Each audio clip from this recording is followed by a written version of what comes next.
Reportedly expected to miss another 3 to 5 weeks with his ankle injury. And if it takes the entire 5 weeks, that timetable would mean the King wouldn't return until the beginning of May, with 9 games left in the regular season before the playoffs start toward the end of that month. The Lakers are currently in 4th place in the Western Conference, with the Nuggets and Trailblazers just nipping at their heels right there. So Chris Broussard still with us. Chris, how much longer do you believe LeBron will be out at this point? Well, this isn't a report, but I have a feeling that this may have been put out there just to kind of kill the noise that he could be back in 2 weeks or so. You know, I know, Skip, you thought he'd be back in a week. I think that they just wanted to kind of calm everybody down and let them know, look, this is going to be a little while before LeBron gets back. We know he's a quick healer, so I'm going to say closer to 3 weeks than the 5 weeks, but I'll go around 4. I think the one thing that we all have to realize is, look, we know for LeBron, it's all about winning the championship. Nothing else matters, especially now that he's gone pretty much out of the MVP race because he's going to miss so many games. It is about winning the championship, and he knows. He came back 2 years ago too early. Remember, he came back in 6 weeks. His physical therapist said it should have been 6 months. I mean, she clearly went overboard, but still, he came back a little early and was unable to even get the Lakers in the playoffs, let alone compete for a championship. So he understands that. I'm going to say this. If he can't come back healthy, he'd be better off waiting until next year, because he's got to be as close to 100% along with AD for the Lakers to win the West, let alone the NBA Finals. So I think he needs to rest and will rest until he is as close to 100% as it gets. So I'm thinking about 4 weeks. If he comes back in 4 weeks, that may be about 13, 14 games left. As Jen said, 5 weeks, he's got 9 games left. That's enough. That's enough. In the bubble, they had 8 to get him ready and his team ready for the playoffs, and we saw what they did in the postseason. So if he can get 9 to 14 games to develop the chemistry, get his wind back, and all of that, then I think the Lakers could be good. So I think it's be about 3 to 4 weeks. Well, I was always on the assumption it was going to be 4 to 6 weeks. And if it's 3 more weeks, that puts it at 4 weeks. Right now, Chris, they're playing 4 games every 7 days. So if you're looking at 4 games every 7 days in a month, you're looking at, 16 games. You go 5 weeks, that's 20 games. How many games left? 30, about 30 games, 28, 29 games now. So you're about right. And so I think LeBron James cannot be 80% when he comes back. He has to be as close to 100% because, as Chris mentioned, the only thing that matters is a championship. And they cannot, unless he's performing at his apex, even being thought of as a serious contender without him being top-notch. AD also will need to come back and be better than he was before he got injured. And the other role players will need to play better than what they're showing right now. You can't lose. You can't lose with Joel Embiid and Dwight Howard getting fired and you lose by 8 points. I'm not worried about a thing. But let me tell you what... You just voiced a lot of worry and then said you're not worried? No, I'm not worried because, Chris, let me tell you what's going to happen. LeBron James is going to be out about another, let's just say for the sake of argument, I'm going to go 4 weeks. Somebody's going to sit up here and say, Solomon Hill did the Lakers and LeBron James a favor because he needed rest. He was playing too many minutes, a la the break that we got last year during the pandemic. That's what he's going to say, but I'm not going to let him do it. We don't need a break. We don't get tired. Didn't we tell you we didn't get tired? That's what he said. Okay, then, so why we need a break? But I kept telling you he doesn't get hurt either, and it looks like he got hurt. Now, you kept talking about it. Oh, let me knock on wood. He's the most durable. Oh, let me knock on wood. But don't worry about it. Let me knock on wood again. There you go. But don't worry about it. Your day coming. So back to my man, Chris Broussard here, who has covered LeBron James since I think he was in grade school. So, Chris, here's my issue with what I witnessed, was it last Saturday? Last Saturday. In that afternoon game at Staples against the Atlanta Hawks, who now don't have Rondo. Way to go, Clippers. Now, back to what happened, Solomon Hill. Maybe he could be your unsung MVP because, Chris, what did we see happen?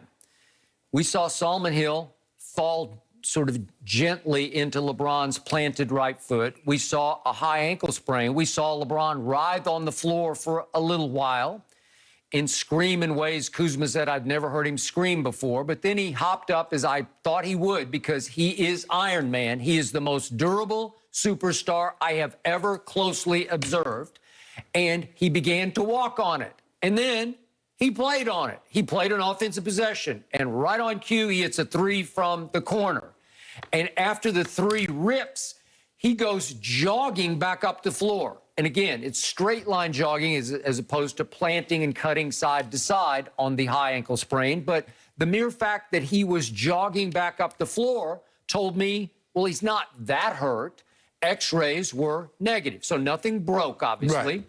I don't know what the MRI told them. Was there ligament damage? Was it strained or somehow sprained or whatever in the ankle?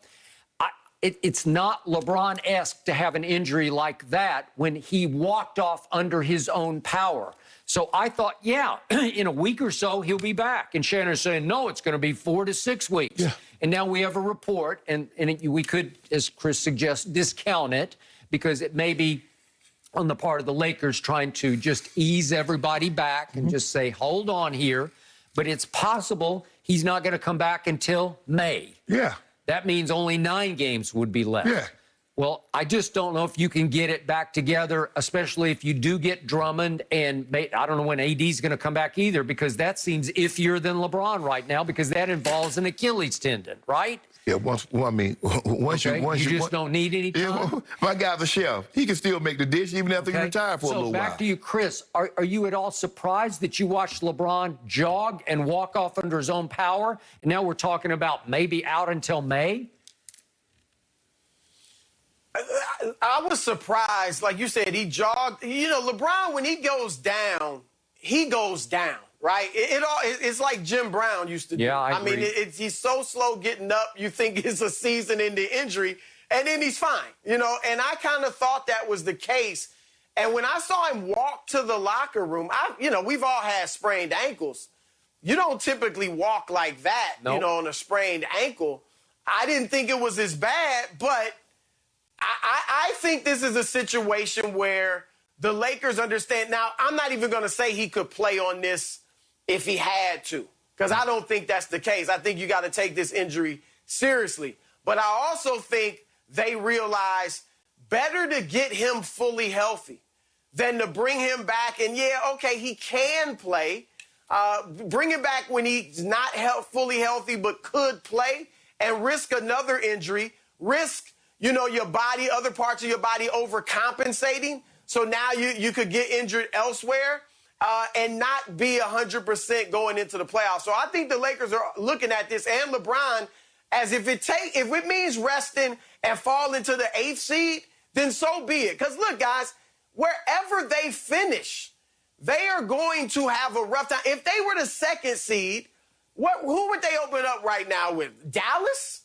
And then your 2nd round game would be the Clippers? I mean, it's going to be tough no matter what, whether you finish 2nd or whether you finish 8th. So I think the Lakers realize that, and they're saying the number one priority, get healthy, period. Okay, so to my point, this was possibly a forced vacation. I'm not, again, it's just a fact. It looks like that's what's happening, that they went to him and said, hey, this is year 18. No, they didn't go to him. Solomon Hill went to his ankle and said, hey. He was playing top? He was like 9th in minutes played. But if you look at the last 5 or 6 games, Skip, he was averaging less than 34 minutes a game. Had a game with 30 minutes, 31, 32. Okay, but total minutes, top 10 in the league. Yeah, but Skip, because he hadn't missed a game. All the other guys. Point. Yes. Okay, maybe Pelinka went to him. Maybe. But hold on, Chris. You remember we had this thing when LeBron was sitting out. Skip Bayless said Michael Jordan played all 82 9 times. He played 80 another time. He talked about how Michael Jordan never missed a game. LeBron James tries to play. Now it's ill intent. He's only concerned about Kareem. You can't have it both ways. Michael didn't play 18 years. At some point, you have to admit you are human. Let me ask you a question. Did Michael Jordan take care of himself in the offseason? No. Like LeBron? No. Okay, what quarterback has taken care of themselves in the offseason, during the season, like Tom Brady? There's a reason. Yes, they changed the rule, but he's taking care of himself to the umpteenth degree. LeBron ain't out there just smoking cigars. Well, I think he is, actually. What he doing?